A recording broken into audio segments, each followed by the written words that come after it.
से भीतर से जो स्वीकृति है ना, जो हर चीज़ का मतलब कि मूल है, तो ये हाँ। स्वीकृति का कोई अटकल होता है क्या? जैसे संसार की तो स्वीकृति हमारी ऑटोमैटिकली हो जाती है। जैसे स्वामी जी उदाहरण देते हैं, लड़की की शादी होती है, पति को स्वीकार कर लेती है।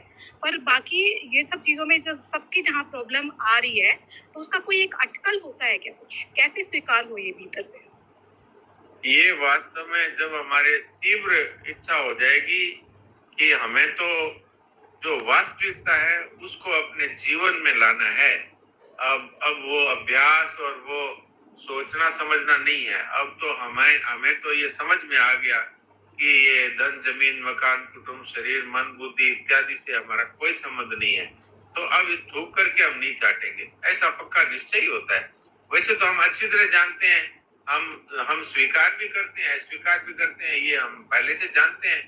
बचपन में भी हमने किसी को कहा कि तू मेरी सखी है, और फिर आपने कह दिया किसी बात को लेकर, उसके प्रति आपका भाव वो नहीं रहा, तो आपने कह दिया कि तेरी मेरी मित्रता खत्म। तो ऐसा हमें मालूम है, लेकिन उसको हम अप्लाई नहीं कर रहे, क्योंकि अभी तक संसार की आसक्ति है, संग्रह की भोग की कोई ना कोई आसक्ति है, उसको छोड़ना।